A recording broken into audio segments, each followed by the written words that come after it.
Bem-vindo de volta. Sayed Mohammad Marandi se junta a nós hoje. Ele é professor da Universidade de Teherã e ex-assessor da equipe de negociação nuclear do Irã. Obrigado por voltar ao programa. Muito obrigado pelo convite, Glenn. É sempre um grande prazer, uma grande honra.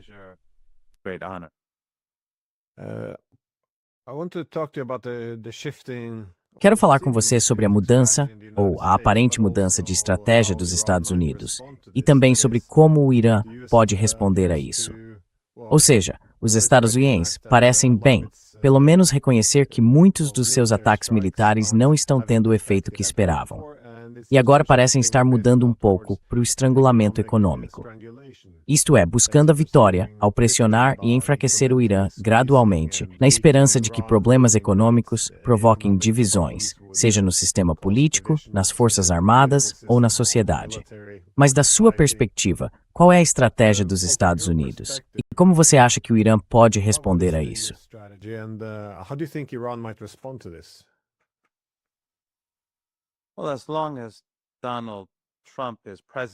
Bem, enquanto Donald Trump for presidente, eu nunca vou tentar responder essa pergunta, porque ela vai muito além da minha capacidade mental.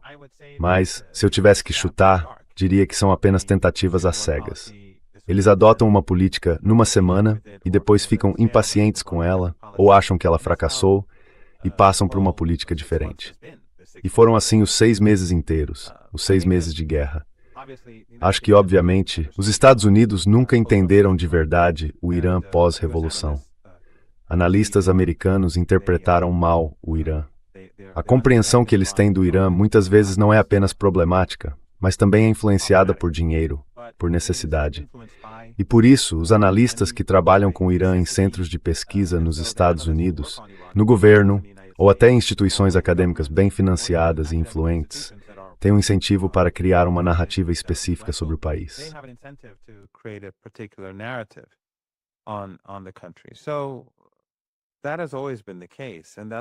Então sempre foi assim.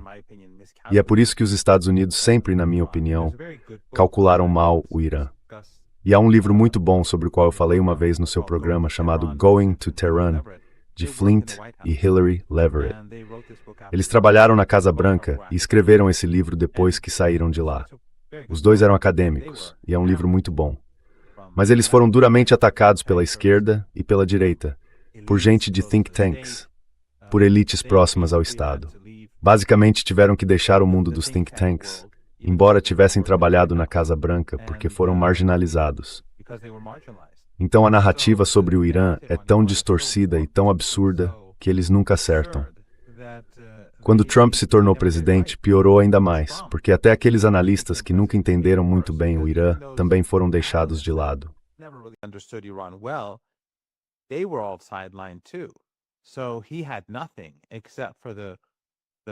Então ele não tinha nada com que trabalhar, a não ser as interpretações mais bizarras sobre o Irã, que vêm da Fox News e de outros veículos desse tipo. E o mesmo vale para as pessoas ao redor dele. E acho que isso é especialmente verdade no segundo mandato, embora o primeiro também tenha sido assim. Então, quando a guerra começou no ano passado, a Guerra dos 12 Dias, eles achavam que ela já estava encerrada. Estou convencido de que ele achava que o Irã seria derrotado rapidamente. E esta guerra foi a mesma coisa, embora tenhamos visto reportagens sobre o que aconteceu na sala de situação. Mas eu acredito que até essas reportagens, essas matérias da imprensa, foram escritas de uma forma que meio que encobria as declarações, ou a falta de declarações, ou a inação das pessoas ao redor dele. Em outras palavras, não foi como se estivessem dizendo, não faça isso, não vai dar certo.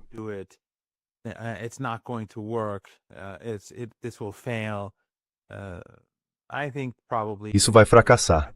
Acho que no mínimo eles ficaram em silêncio. Ou diziam que não estava claro se daria certo, ou que as chances de sucesso eram questionáveis, esse tipo de coisa. Porque vimos as declarações públicas dessas diferentes pessoas ao longo dos anos. E vimos como a mídia ocidental, até mesmo, veículos como o The New York Times, o The Washington Post, ou a mídia europeia. Se o seu entendimento sobre o Irã se baseia nesses veículos, você concluiria, na minha opinião, que o Irã teria fracassado. que o Irã teria caído. Agora, talvez você não conseguisse o governo que estava procurando, e o Irã se tornaria a Síria, ou o Irã se tornaria a Líbia, e se desintegraria com base nessa narrativa. Mas esse chamado regime odiado não teria permanecido intacto.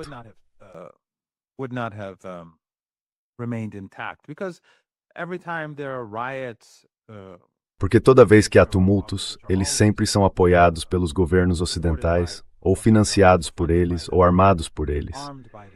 E a mídia ocidental fala como se o Irã estivesse prestes a cair, ou como se o regime islâmico, como eles gostam de chamá-lo, não fosse permanecer.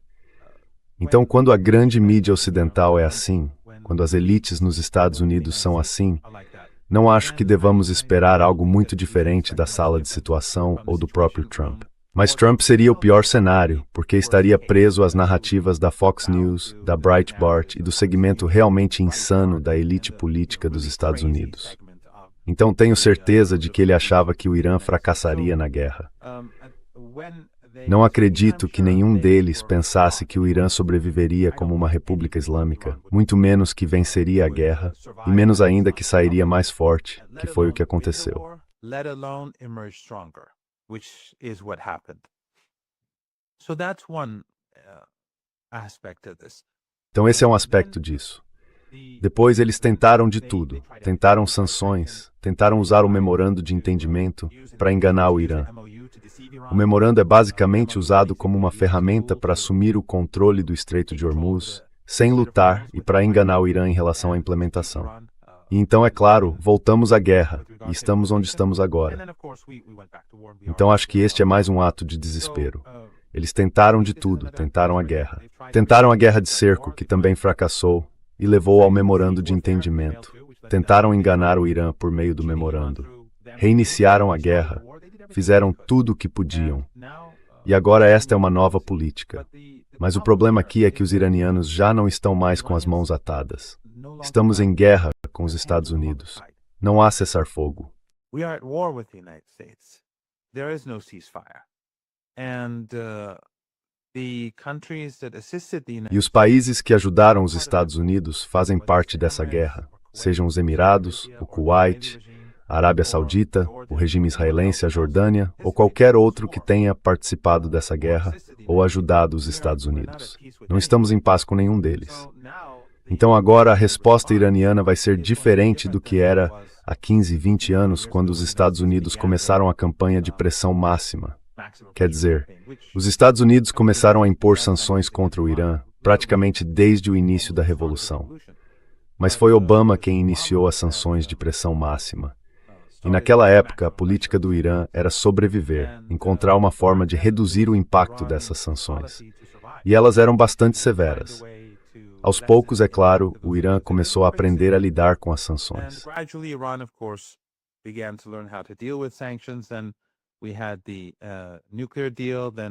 Depois tivemos o acordo nuclear. Aí Trump chegou e retomou aquelas sanções de pressão máxima, com mais força. E de novo a vida ficou difícil por acho que 2 anos e meio, não sei exatamente quanto tempo. Mas acho que o Irã estava exportando literalmente zero petróleo. Se não me engano, durante um período o Irã exportava 100 mil barris de petróleo por dia, mas não ganhava dinheiro com isso.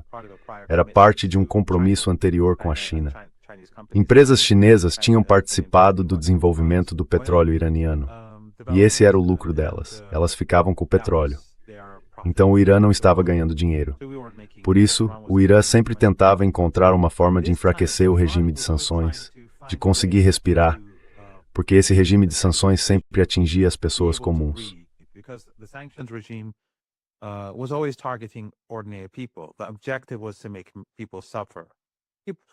O objetivo era fazer as pessoas sofrerem, fazer as pessoas morrerem, perderem seus empregos, morrerem de doenças, criar insegurança na sociedade, criar miséria, para que as pessoas se levantassem e se revoltassem por desespero.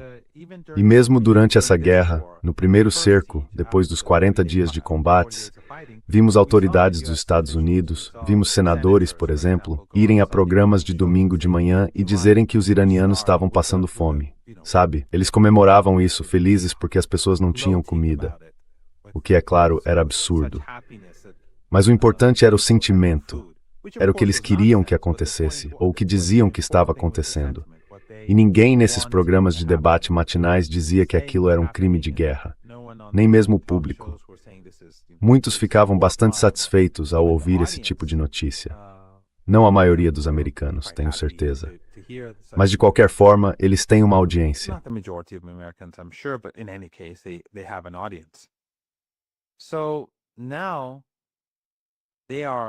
Então agora eles estão tentando retomar essa guerra de cerco. Quer dizer, eles já fizeram isso de novo, mas querem fazer com mais intensidade. Agora vamos ter que ver o que Bessent vai dizer na segunda-feira. Mas ontem à noite, o presidente do Conselho Supremo de Segurança Nacional deu uma longa entrevista na televisão e explicou o que o Irã fará em resposta. Em resumo, eu acho que esta é mais uma tentativa no escuro, em que o governo dos Estados Unidos, Trump, espera desesperadamente conseguir uma vitória e tirar um coelho da cartola. Especialmente porque faltam apenas 2 meses e meio para as eleições de meio de mandato, e os sinais não são bons. A economia não está indo bem, o mercado de títulos não está indo bem, e a moeda japonesa não está indo bem. Então, se ele conseguir tirar esse coelho da cartola, talvez isso mude a equação.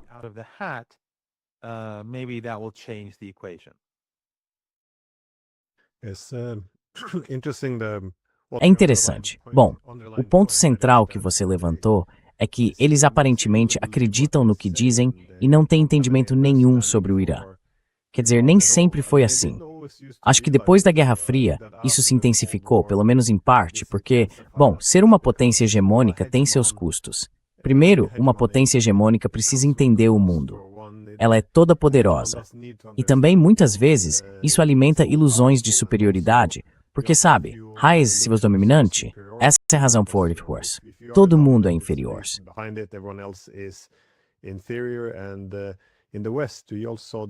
E no Ocidente, também vimos a ascensão de uma ideologia muito poderosa em torno da ideia de uma hegemonia liberal dominante. Sim, eles dominariam para sempre. Seria uma força do bem, e o mundo inteiro gravitaria em torno disso. Os únicos que não fariam isso seriam aqueles que abusariam de seu próprio povo e rejeitariam a própria civilização e a história. E é por isso que acho que vemos todos os conflitos, todas as tensões ao redor do mundo, sempre enquadrados exatamente da mesma forma. É sempre a democracia liberal contra algum regime maligno que não se alinha. E acho isso bastante perigoso, porque uma das coisas que é bem assustadora e que agora se tornou normal é que em todo o Ocidente nunca discutimos os interesses de segurança dos adversários.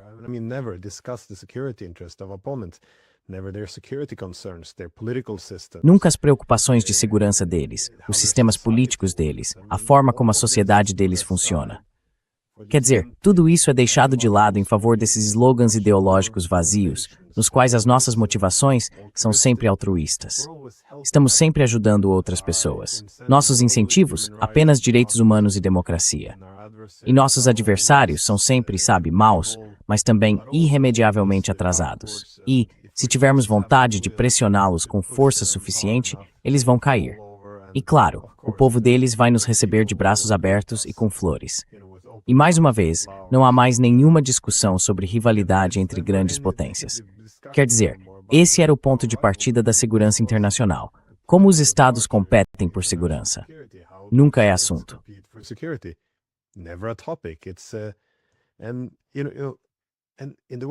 E no Ocidente, todo mundo tem que falar nessa linguagem. Acho que é um teste decisivo para participar dos debates públicos. E a premissa é que esse conformismo em torno disso nos torna pessoas mais fortes.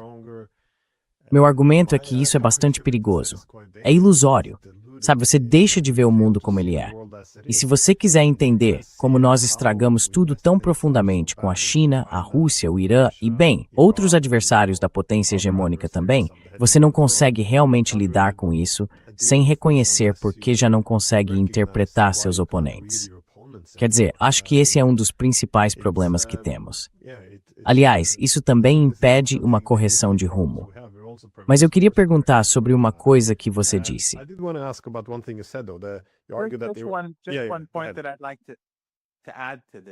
Só um ponto que eu gostaria de acrescentar a isso, e concordo completamente. O Irã teve o azar de ser designado como inimigo depois do fim da Guerra Fria. Porque por um período, independentemente de quais fossem as intenções em relação à Rússia, na esfera pública a Rússia já não era mais o inimigo. Naquela época, a China estava apenas começando a se tornar a fábrica do mundo e não era demonizada em Hollywood, na mídia, na literatura. E foco estava nos terroristas dos terroristas islâmicos. Aí, claro, os terroristas islâmicos significavam o Irã. Islamic terrorists. And of course, the Islamic terrorists meant Iran. It didn't mean ISIS and Al-Qaeda and all those. Não se referia ao ISIS, à Al-Qaeda e a todos aqueles grupos que, na verdade, as agências de inteligência ocidentais, junto com os países ricos em petróleo e gás do Golfo Pérsico, criaram e financiaram os verdadeiros terroristas. Assim como na Ucrânia, onde apoiaram os grupos fascistas ou os neonazistas, como quer que se queira chamá-los, para seus próprios fins. Eles os ajudaram, eles os apoiaram. Na nossa região, apoiaram esses grupos. Mas não eram esses os grupos que eram odiados e atacados. Era o Irã. Eles financiaram grupos extremistas no Afeganistão, mais tarde na Síria, na Líbia, na África, e ainda assim era o Irã que representava uma ameaça para o mundo.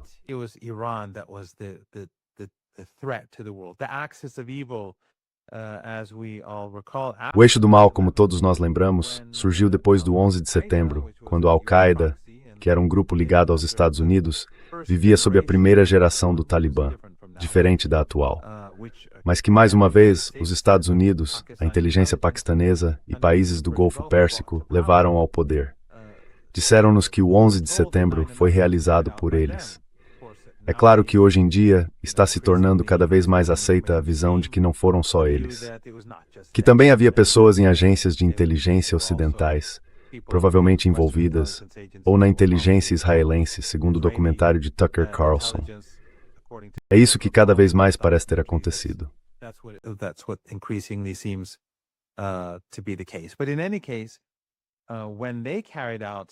Mas de todo modo, quando eles realizaram o 11 de setembro, o Irã foi demonizado. Então o Irã teve o azar de se tornar o foco do ódio. E mesmo durante as guerras sem fim, a guerra ao terror, embora supostamente tenham sido esses grupos que realizaram, quer dizer, tenho certeza de que eles fizeram parte disso, mas de todo modo tenham agido sozinhos, ou com pessoas de dentro, com apoio de agências de inteligência ocidentais, esses grupos que eram hostis ao Irã, realizaram o 11 de setembro, mas era o Irã que estava sendo demonizado. E esses grupos odiavam o Irã. Eles viam o Irã como inimigo porque recebem sua ideologia da Arábia Saudita. Because they get their ideology, from Saudi Arabia, and Salafism and Wahhabism and Takfiri. O salafismo, o wahhabismo e a ideologia Takfiri são algo que sempre foi promovido pelos sauditas e pelo Catar. E a principal mesquita do Catar se chama Mesquita Muhammad ibn Abdul Wahhab. Então, por anos, o Irã foi o inimigo número 1. E por meio dessa demonização, eles exerceram muita pressão sobre o Irã, o que levou a sanções de pressão máxima. Mas isso também criou uma base muito sólida na sociedade ocidental em relação à visão que tinham do Irã. Em outras palavras, o Irã era tão profundamente desprezado que se você dissesse qualquer coisa contrária a essa visão de mundo, seria visto como completamente louco. Quero dizer, eu vivi muito isso ao longo dos anos. Lembro que em 2009 fui convidado por Fareed Zakaria, da CNN, para o programa dele. Eu participaria de um debate de 20 minutos, e eles prometeram exibir tudo. No fim, só mostraram 8 minutos, e isso está no YouTube.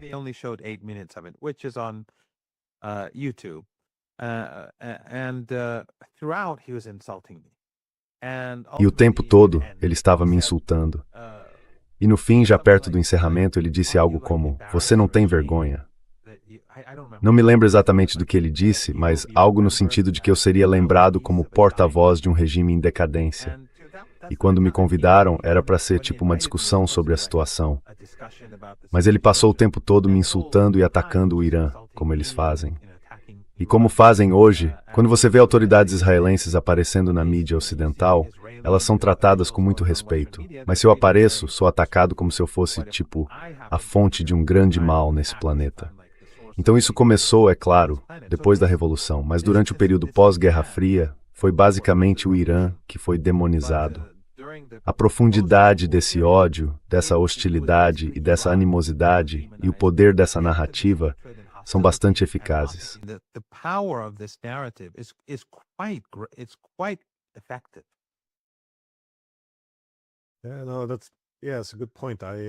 Sim, esse é um bom ponto. Mas acho que é preciso entender a mentalidade, porque no Ocidente, depois da Guerra Fria, a premissa era, resumindo, a tese do fim da história, de Francis Fukuyama. Isso virou um lugar comum em todo o Ocidente. Tornou-se, essencialmente, a nossa ideologia política. Ou seja, o mundo inteiro gravitaria em direção à democracia liberal sob liderança ocidental. E a história simplesmente seguiria em frente. Ninguém conseguiria resistir a essa pressão. E essa seria a paz perpétua. Qualquer país que se opusesse a isso é simplesmente autoritário. Deveria se envergonhar.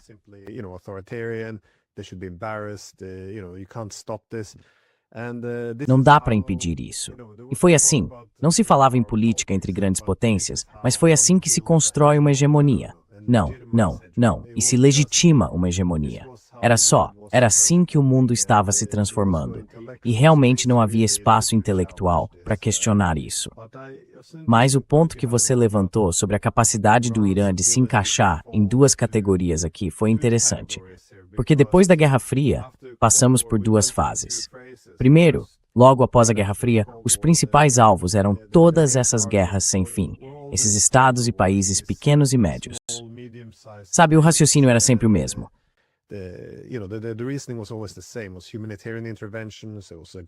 Eram intervenções humanitárias, era uma guerra global contra o terror, impedia a proliferação de armas de destruição em massa. E os adversários sempre eram estados párias, ou sabe, parte do eixo do mal. E o Irã foi colocado nessa categoria. Depois, quando o momento unipolar começou a falhar, surgiram rivais.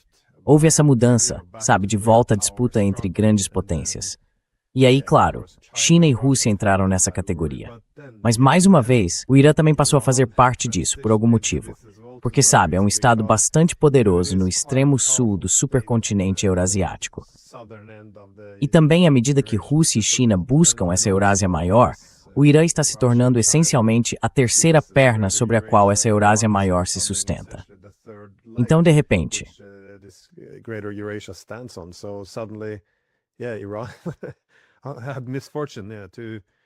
O Irã teve o infortúnio de ser um adversário demonizado em ambos os casos. Sim, a pergunta que eu queria fazer antes. Às vezes, quando eu era convidado para alguma conferência, em algum lugar, e eles discutiam acontecimentos globais, começavam a falar de Rússia e China. Eu protestava brincando e dizia, olhem, nós estávamos aqui primeiro. Então, sabem, vocês estão nos substituindo. Nós éramos o mal de primeira categoria. Éramos o eixo do mal antes mesmo de Rússia e China serem mencionadas. E agora vocês estão nos substituindo e nos colocando em terceiro lugar. Então sim, o Irã teve o infortúnio de ser mal aos olhos deles durante a era de ouro dos anos pós-Guerra Fria. E quando China e Rússia começaram a ascender, é claro, o Irã é um país grande, um país poderoso. Mas a China é um país muito maior e mais poderoso, e a Rússia, evidentemente, muito maior em território. Mesmo assim, eles que conteram o Irã lá em cima, junto com Rússia e China, não importava o que acontecesse.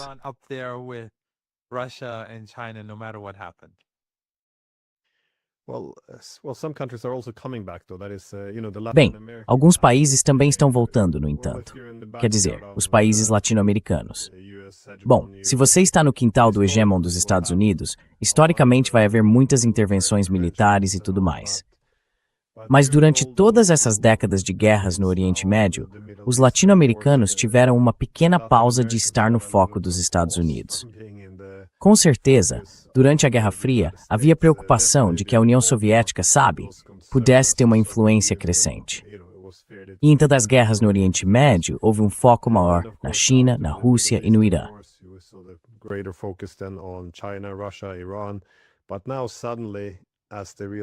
Mas agora, de repente, à medida que percebem que o mundo está se tornando multipolar, eles mais uma vez precisam consolidar o controle sobre as Américas, como seu quintal. Então agora você vê essa doutrina Monroe, ou Donroe. Assim, a pausa que a América Latina teve parece estar chegando ao fim, e ela mais uma vez vai entrar no foco de Washington. Países como Venezuela, Cuba, Panamá e Nicarágua estão vivenciando isso agora. Mas sim, a minha pergunta era: vemos que Trump intensificou suas declarações de que o Irã não pode ter armas nucleares. E também disse que se o Irã tivesse armas nucleares, certamente já as teria usado. Quer dizer, acho que posso interpretar isso de duas formas, se não mais.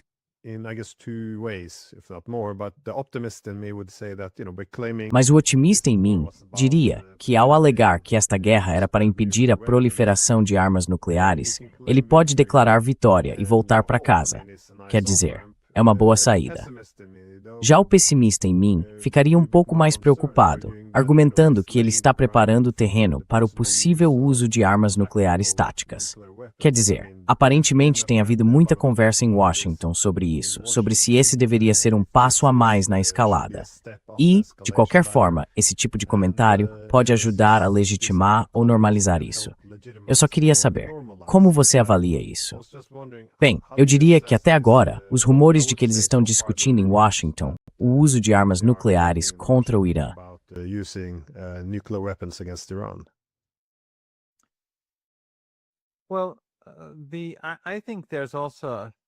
Bem, acho que há também uma terceira forma de enxergar isso. A guerra fracassou, mas ele fala em deter o Irã ou impedir que o Irã adquira armas nucleares para dizer que não, na verdade eu venci a guerra. Eu tive sucesso, portanto não foi um fracasso total. Na verdade alcancei meus objetivos. Isso não significa que seja algo separado de um ou dos dois cenários diferentes que você mencionou, ou das duas formas diferentes de enxergar isso que você mencionou. Isso poderia acompanhar qualquer uma delas. Em outras palavras, ele poderia dizer isso e usar como uma saída, mas também poderia dizer isso e não usar como uma saída, porque sentiria que seria humilhante demais. Ele também poderia dizer: alcancei a vitória, mas ainda assim, as discussões sobre o uso de armas nucleares poderiam continuar. Acho que o mito da arma nuclear iraniana é algo que os americanos vêm usando há décadas.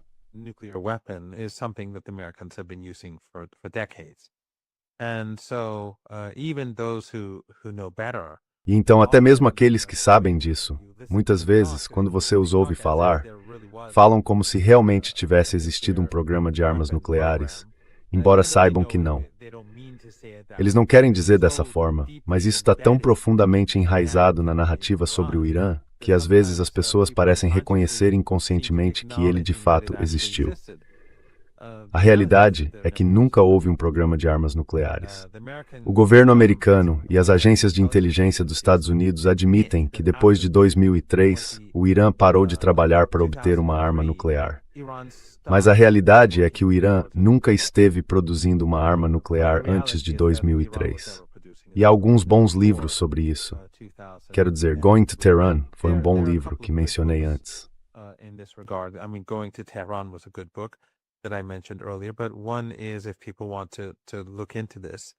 Mas um deles, se as pessoas quiserem pesquisar, chama-se Crise Fabricada, de Gareth Porter, e o outro se chama Uma Ilusão Perigosa, de Peter O'Borne.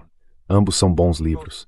Mas, de qualquer forma, depois da assinatura do JCPOA, o acordo nuclear em 2015, o Irã permitiu inspeções muito intrusivas no país. As inspeções mais intrusivas da história. E o número de inspeções realizadas no Irã foi maior do que no resto do mundo somado, durante aqueles anos. No mundo inteiro. De um lado o Irã, do outro o restante do mundo. E as inspeções no Irã eram mais numerosas e mais intrusivas. Eles nunca descobriram nenhuma evidência de que o Irã estivesse buscando um programa de armas nucleares.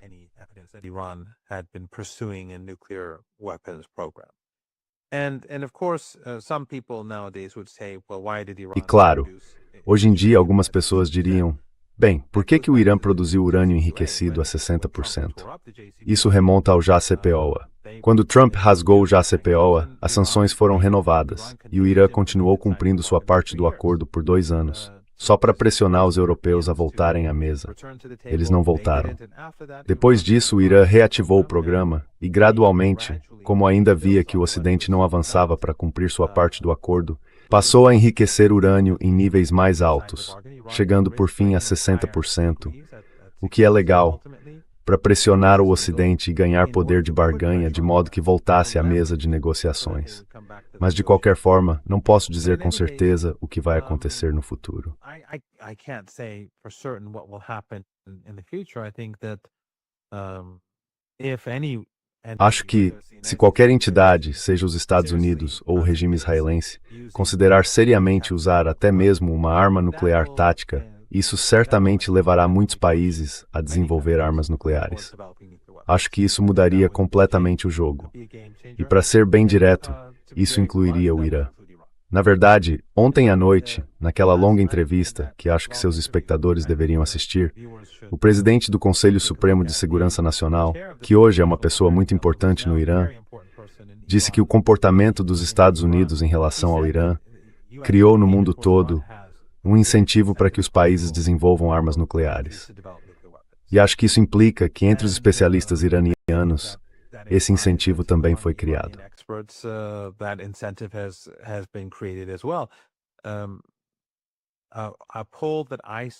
Uma pesquisa que vi antes da Guerra de 12 Dias, a posição oficial do Estado sempre foi que não queremos armas nucleares. Então, antes da guerra, os que apoiavam ter armas nucleares e os que eram contra estavam, acho eu, próximos em número. Talvez os que se opunham às armas nucleares fossem maioria, se me lembro corretamente. Depois da Guerra de 12 Dias, vi uma pesquisa no Irã em que isso se inverteu, e muito. Uma maioria significativa dos iranianos comuns discorda da posição adotada pelo Estado e acredita que deveríamos ter armas nucleares. Então, quanto mais os Estados Unidos ou o regime israelense ameaçam o Irã, quanto mais rumores ouvimos, maior é o incentivo não só no Irã, mas em toda parte. The more incentive there is, not just in Iran, but everywhere. E quando isso começa, quando esse processo começa, não tem mais volta. Isso significa que você poderia ter 30, 40 países pelo mundo, ou até mesmo na nossa região, com armas nucleares. E então imagine como isso poderia levar com tanta facilidade à destruição completa em todo o mundo. No entanto, uma coisa que eu gostaria de acrescentar sobre a situação atual é que, neste momento, os Estados Unidos estão se concentrando nessa nova guerra econômica, nesse novo cerco, nesse dia D, como Trump gosta de chamar, em que o secretário do Tesouro dos Estados Unidos diz que vão derrubar o regime, como eles gostam de chamar.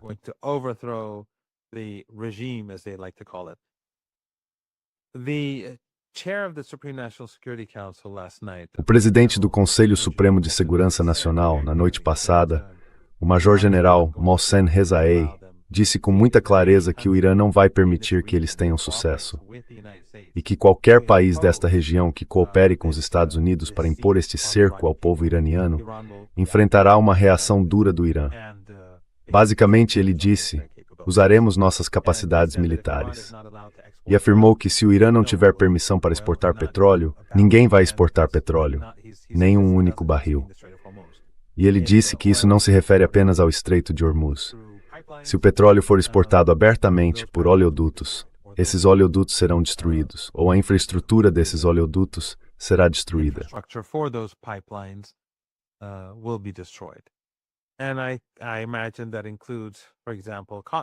Imagino que isso inclua, por exemplo, o Cáucaso. Se, por exemplo, e ele não mencionou o Azerbaijão, mas se o governo azerbaijano ajudar na tentativa dos Estados Unidos de estrangular o Irã, então suponho que o mesmo aconteceria com as instalações deles. Então, se alguém tentar bloquear a ponte entre o Irã e a Rússia, será visto como alguém que trabalha com o inimigo. Portanto, ele foi muito duro. Quer dizer, estava falando de uma resposta muito dura. Ele também disse que a política futura do Irã vai mudar, que a posição do Irã hoje está muito fortalecida e que isso também se refletirá nas decisões de política externa do país.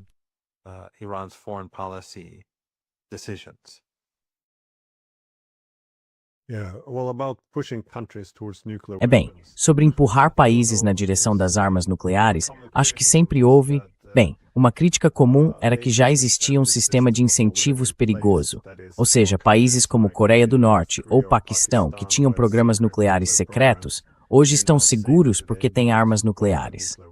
Enquanto países como Líbia e Iraque, que abandonaram seus programas de armas nucleares, foram destruídos. Então, mais uma vez, Se você olhar para o sistema de incentivos criado, ele é bastante perigoso. Você não pode combater a proliferação e, ao mesmo tempo, fazer com que adquirir armas nucleares seja uma decisão tão vantajosa. Isso é bastante perigoso. Mas, como você disse, a guerra contra o Irã agora, obviamente, tornou essa lógica ainda mais forte.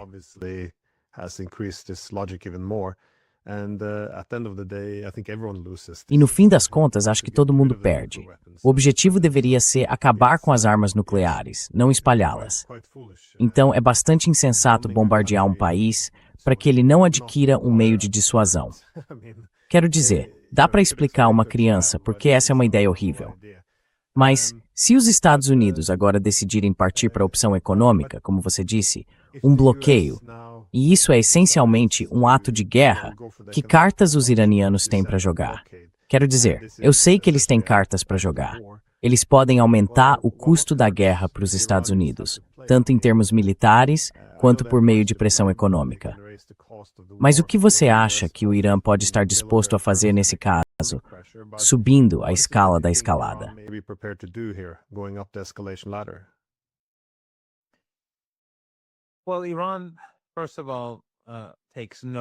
Bem, o Irã, antes de tudo, leva em conta o fato de que as eleições do regime israelense serão realizadas no fim de outubro, acho que em 27 de outubro, se não me engano. E as eleições nos Estados Unidos, creio eu, serão realizadas em 3 de novembro. Então, o Irã, embora não diga isso oficialmente, certamente está de olho nas eleições de meio de mandato e nas eleições do regime israelense. Mas, além disso, os iranianos hoje têm uma vantagem que não tinham no passado. No passado, quando Obama impôs sanções de pressão máxima, ou quando Trump as reativou, ou Biden as manteve, o principal objetivo dos iranianos, como eu disse antes, era superar isso, sobreviver, criar uma economia de resistência que pudesse proteger o país.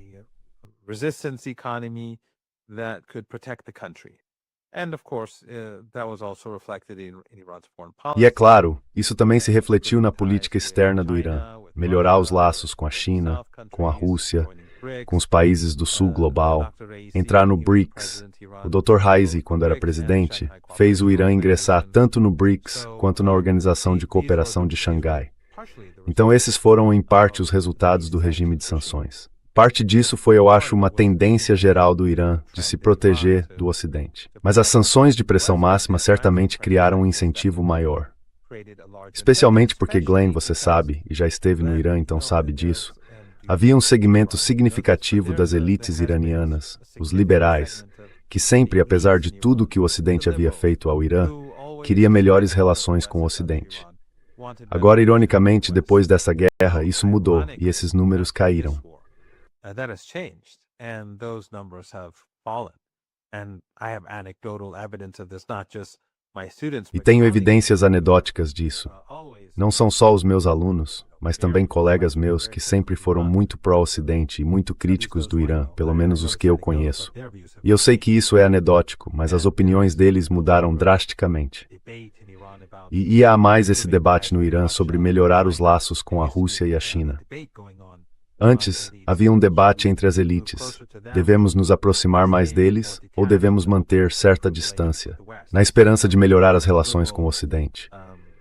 Essa era, digamos, a posição liberal entre as elites. E é claro, havia aqueles que eram radicalmente anti-China e anti-Rússia, sabe? Uma visão de mundo mais ou menos dominante no Ocidente, presente na academia e entre as elites.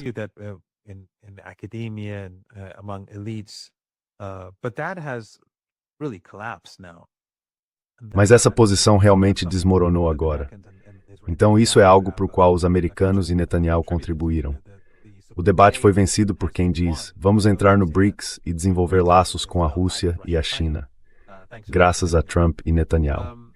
Mas agora não estamos como naquela época, quando o objetivo do Irã era basicamente sobreviver às sanções de pressão máxima. Agora o Irã está em guerra, e não estamos, você sabe, não há cessar-fogo neste momento. Há uma interrupção dos tiros, mas não há cessar-fogo entre o Irã e os Estados Unidos.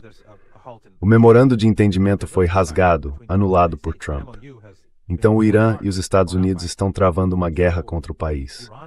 O cerco que vemos hoje é um ato de guerra.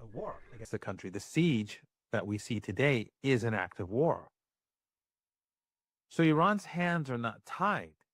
Então as mãos do Irã não estão atadas. Se os Estados Unidos intensificarem isso, o Irã pode legitimamente dizer: vamos atacar ativos dos Estados Unidos, digamos no Kuwait. Vamos atacar todos os ativos econômicos dos Estados Unidos. Isso também foi discutido na entrevista de ontem à noite. Se esses países, de novo, estou apenas dando o exemplo do Kuwait, ele não mencionou o Kuwait, participarem dessa tentativa de estrangular a economia iraniana, destruiremos seus ativos. Negdastal, e também destruiremos ativos dos Estados Unidos. And we'll also destroy US assets. So basically what he was saying last night. Então, basicamente, o que ele estava dizendo ontem à noite é que, deixando outros países de lado, como os do Cáucaso e outros, os países do Golfo Pérsico, nós podemos destruir. Podemos destruir todos os ativos dos Estados Unidos nesses países. Podemos fazer isso se esses países participarem da nova política de Trump. Isso significa que eles estarão entrando em guerra contra o povo iraniano. E nesse caso, nós vamos retaliar. Podemos retaliar militarmente. Eles podem nos estrangular à maneira deles. Nós podemos retaliar à nossa maneira. Portanto, as opções que o Irã tem hoje são muito diferentes das que tinha 10, 15 anos atrás, ou 5 anos atrás, ou 2 ou 3 anos atrás, ou até mesmo um ano atrás.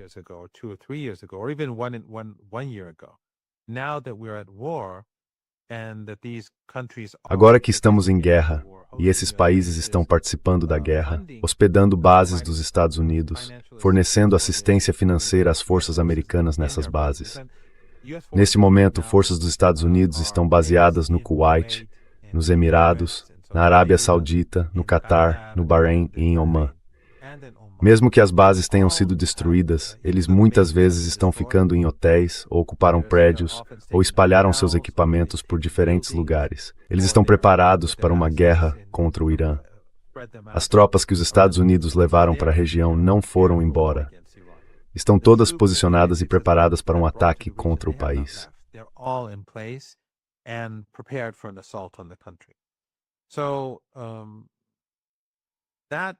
Então, nesse sentido, isso dá uma vantagem ao Irã. Como esses países já participam da guerra, se contribuírem para a política de Trump, o Irã pode usar suas forças armadas para retaliar. E sabe, Glenn, uma coisa que você não vê na mídia ocidental, ou pelo menos eu não vi, é que eles não levam em conta o fato de que seus aliados por procuração na região, seus aliados na região, são mais vulneráveis do que o Irã. Se Trump iniciar essa política, ele pode terrorists. It's had a collapse. He can hurt Iran, but Iran is not going to collapse. But these countries in the Persian Gulf. Mas esses países do Golfo Pérsico, se suas economias continuarem sendo estranguladas, e se esse estrangulamento se intensificar por causa desse conflito ampliado e o Irã cumprir suas ameaças, eu não acho que eles vão sobreviver.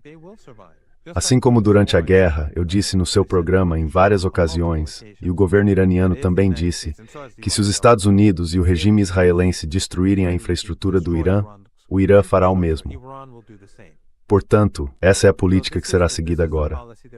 Se os Estados Unidos e esses países contribuírem para o estrangulamento dos civis iranianos, o Irã vai retaliar. Esses países são os que, na minha opinião, vão colapsar, não o Irã. These countries are the countries that I think will collapse, not Iran. So already we're seeing. I saw a report yesterday. Então já estamos vendo isso. Ontem vi uma reportagem sobre a economia do Catar. E o mesmo vale em todos os setores. Eu não acredito que eles consigam sustentar essa situação. E eles já estão começando a retirar ativos do Ocidente para manter seus governos. Mas os Estados Unidos não vão permitir que eles retirem tanto dinheiro assim. Quero dizer, imagine se começassem a retirar dezenas de bilhões de dólares de seus ativos no mercado de títulos, talvez até centenas de bilhões de dólares. Não acho que os americanos jamais permitiriam isso, porque o mercado de títulos já está em modo de crise. Então ouvimos falar muito sobre o Japão, mas se essa guerra continuar, esses países vão precisar de muito dinheiro para sobreviver.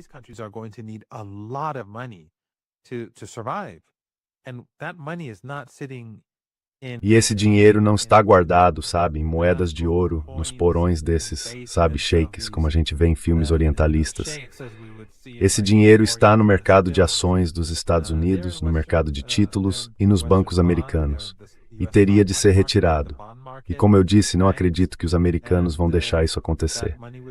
Então, de qualquer forma, esses regimes são muito, muito vulneráveis. E com o tempo, vão se tornar cada vez mais vulneráveis. Se na segunda-feira, eu acho que é segunda-feira, eles fizerem o anúncio, não tenho muita certeza, mas se os Estados Unidos iniciarem essa política, acho que a situação desses países vai piorar muito rapidamente.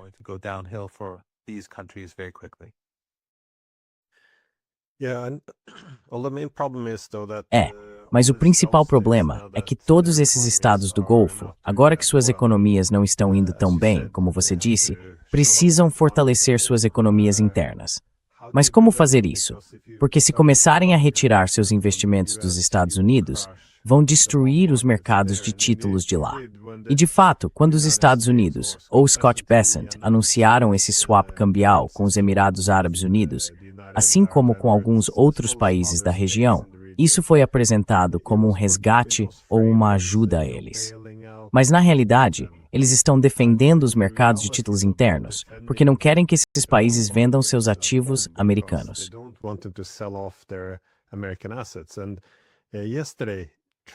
E ontem, Trump deu uma entrevista interessante na pista do aeroporto. Não sei se vocês viram. Perguntaram a ele como vocês estão intervindo nos mercados de títulos para ajudá-los. Ele mencionou algumas opções diferentes, mas no fim disse, bem, no final das contas, são as Forças Armadas dos Estados Unidos que podem intervir. E houve uma pergunta de acompanhamento que eu queria fazer. Se eu estivesse lá, perguntaria, como exatamente isso funcionaria? Como as Forças Armadas dos Estados Unidos interviriam para ajudar o mercado de títulos? Vocês estão ameaçando países que poderiam vender títulos dos Estados Unidos, dizendo que eles seriam forçados a manter esses títulos e não vendê-los?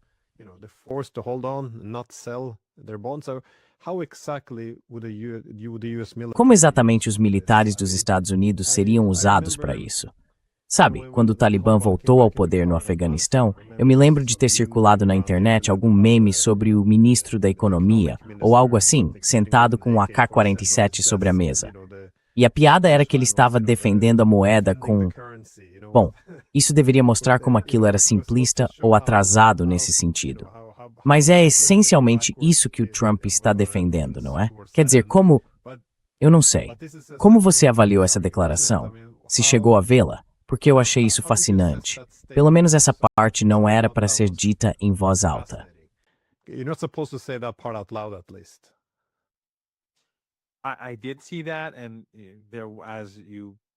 Eu vi isso, e como você aponta, não houve uma pergunta de acompanhamento, como raramente há nessas questões. Quando se trata da Rússia, do Irã, desses países, quero dizer, pode até haver perguntas de acompanhamento da CNN sobre certos aspectos do próprio Trump, por causa da animosidade deles contra ele. Mas essas perguntas não são mais feitas, se é que algum dia realmente foram. Só que agora está muito pior. A única opção que Trump teria seria proibir que esses países pudessem recuperar o dinheiro deles. Não acredito que eles voltarão a ver esse dinheiro.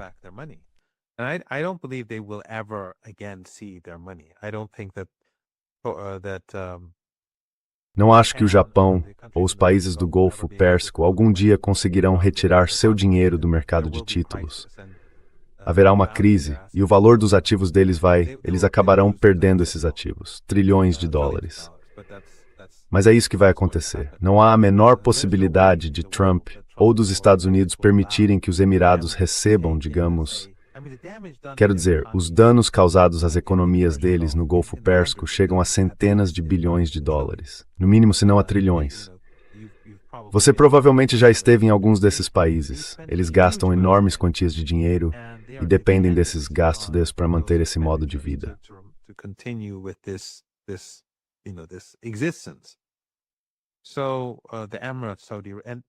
Então a Arábia Saudita não tem lá tanto dinheiro assim. Primeiro de tudo, ela tem uma população enorme. E não é como os Emirados. Os Emirados têm 1 milhão de cidadãos. O Catar tem 350 mil cidadãos. Esses não são países de verdade. Mas a Arábia Saudita tem uma população grande. e ela gastou centenas de bilhões de dólares na guerra genocida no Iêmen, que agora está voltando para assombrá-la, e enormes quantias de dinheiro nesses megaprojetos, nessas ideias malucas como a Line. Pelo que entendo, acho que gastaram 50 bilhões de dólares nisso e simplesmente encerraram o projeto. Então eles não têm tanto dinheiro assim para desperdiçar. E agora nenhum deles está exportando muito petróleo ou gás, então estão em sérios apuros. So they're in serious trouble. And since they consume more than other countries. E como eles consomem mais do que outros países, são, por assim dizer, os maiores consumidores do mundo, vão precisar de enormes quantidades de seus ativos. Não há como Trump permitir que isso aconteça. Simplesmente não dá. Caso contrário, o mercado de títulos entrará imediatamente em modo de crise. Quero dizer, o motivo de os Estados Unidos terem vendido euros para sustentar a moeda japonesa foi o temor que tinham sobre o impacto disso na economia da China. E essa é uma fraqueza, Glenn, que o Irã está percebendo. Aliás, no início da entrevista dele ontem à noite, mais uma vez, é uma entrevista que seus espectadores deveriam assistir, o presidente do Conselho Supremo de Segurança Nacional estava falando sobre a situação econômica nos Estados Unidos. Economic situation in the United States. And he is an economist. He is a major general, but he has a PhD. E ele é economista. É major-general, mas tem doutorado em economia, então sabe do que está falando. Portanto, acho que quando o Irã diz vamos destruir ativos dos Estados Unidos, ou vamos impedir, não haverá mais petróleo saindo desta região, foi o que ele disse. E ele disse não apenas no Estreito de Hormuz, mas em todo o Golfo Pérsico. Ou seja, esses oleodutos vão ser destruídos. Então imagine nessas circunstâncias que ele descreveu no início da entrevista. Ele falou dos 40 trilhões de dólares e assim por diante.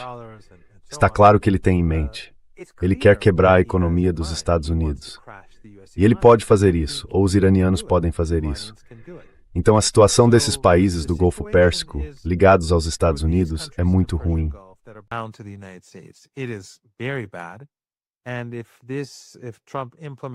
E se Trump implementar essa política, vai ficar muito pior, muito rapidamente. Mas eles não terão o tipo de acesso à riqueza deles que achavam que tinham. Essa riqueza que está em, não sei, alguns trilhões de dólares, talvez mais. Somando tudo, não sei o número real. Li números diferentes.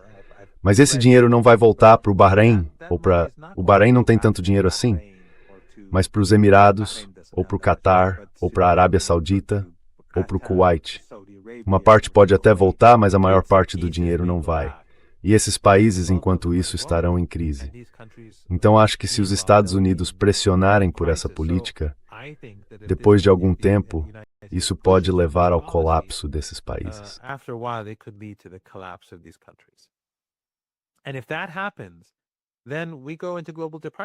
E se isso acontecer, entraremos numa depressão global. Porque se eles entrarem em colapso, isso significa que o petróleo e o gás dessa região simplesmente deixarão de ser exportados. A questão de o Estreito de Hormuz estar aberto ou fechado se torna irrelevante. E há ainda a questão adicional da República do Azerbaijão, que exporta petróleo ou faz o trânsito de petróleo para a Europa.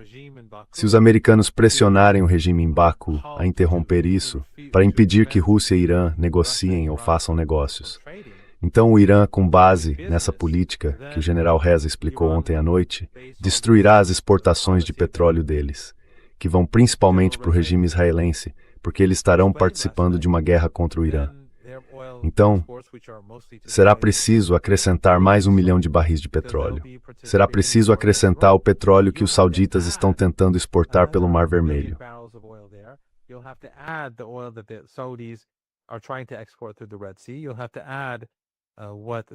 Será preciso somar o petróleo que os Emirados estão exportando por Fujairah ao petróleo que não vai mais passar pelo Estreito de Hormuz. Porque ele disse ontem à noite que, por enquanto, toleramos algumas exportações de petróleo.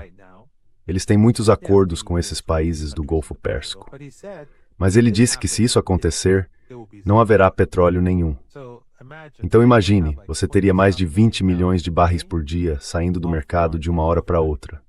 Neste momento, acho que provavelmente, digamos, 15 desses 20, digamos, 22 milhões de barris estão fora de operação, ou 14 milhões, 13, não sei o número exato, mas aí tudo ficaria fora de operação. E isso eu acho, com o mercado de títulos como está, com a inteligência artificial na situação em que está, com todos os problemas que existem, seria devastador. All the problems that exist, that would be devastating.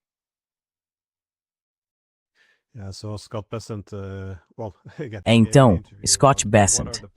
Bem, acho que ele deu uma entrevista sobre quais são os planos dos Estados Unidos para cortar custos, porque agora eles estão com uma dívida de 40 trilhões de dólares. E a resposta dele foi: bem, vamos crescer para sair disso, crescer para sair dessa situação. Quer dizer, para mim isso é simplesmente uma admissão de que chegamos ao fim da linha. E sim, esse tipo de solução militar ou de intervenção militar no mercado de títulos, como foi colocado, parece cada vez mais provável. De qualquer forma, quero agradecer por compartilhar suas análises. Todo esse desastre inteiro, é tudo por causa de Netanyahu. É impressionante. It's stunning. Bem, obrigado mais uma vez pelo seu tempo. Muito obrigado por